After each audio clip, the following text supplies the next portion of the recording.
Dogs use bones to pay for things. Squeaky toys, belly rubs, premium chews. Bones are the currency of the dog world. Meet Buster and Bella. Right now, they both desperately want the exact same thing, a brand new 500-bone memory foam dog bed. The problem is, neither of them has enough bones to buy it today. Buster decides to take the traditional route.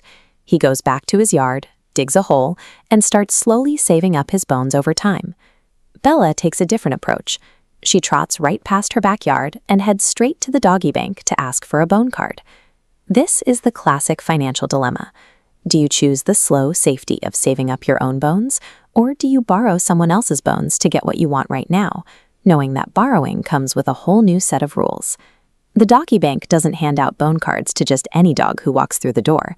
Before they lend Bella anything, they need to look at her history to see if she is responsible.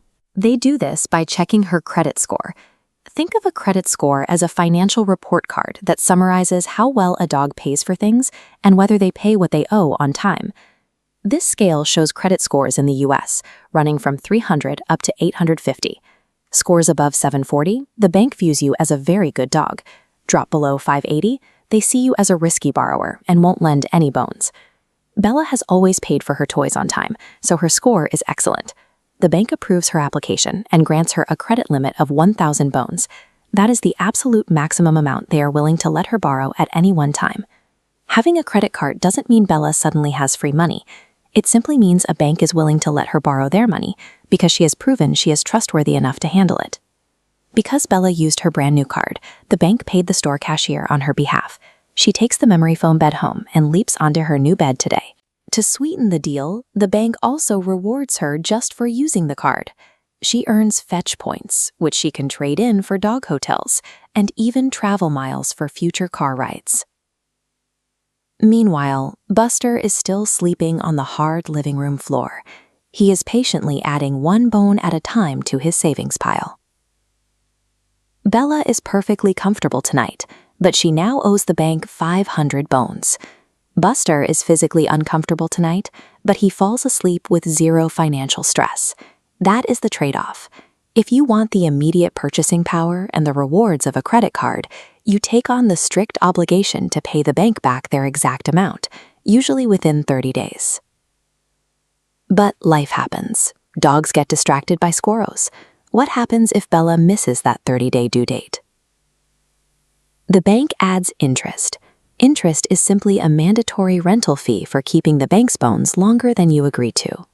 To be helpful, the bank will offer to let Bella make a small minimum payment to avoid a late penalty. But if she only pays that minimum, almost all her bones go toward paying the rental fee, not her actual debt.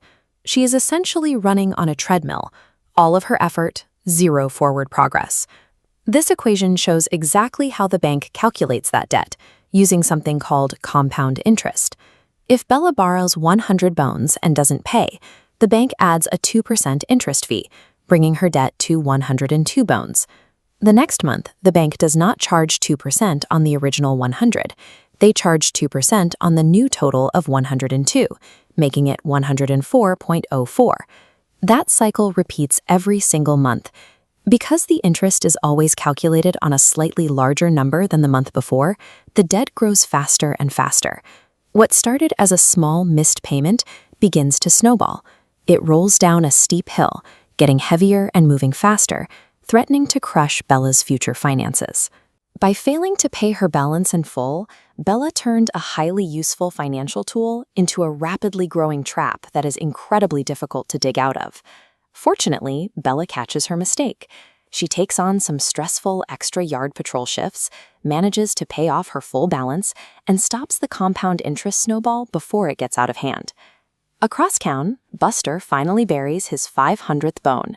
He trots proudly to the store and buys his memory foam bed in cash. Buster secured his bed with absolute peace of mind and paid zero extra fees. Bella got to enjoy her bed much sooner, but she had to endure a highly stressful run-in with debt to keep it. There is a silver lining for Bella, though.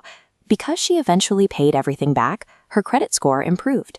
She also took the fetch points she earned on the purchase and traded them in for a free premium chew.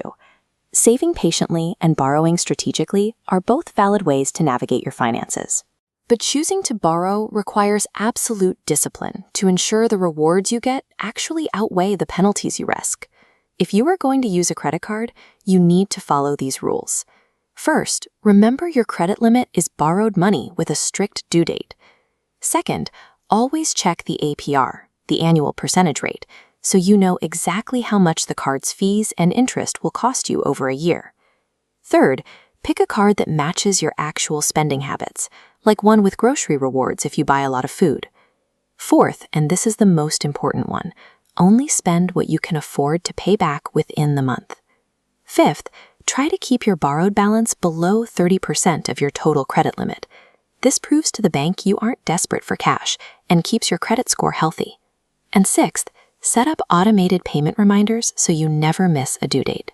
When you use a credit card responsibly and follow the rules, it builds your financial reputation, protects your money, and rewards you for being a very good boy with your finances.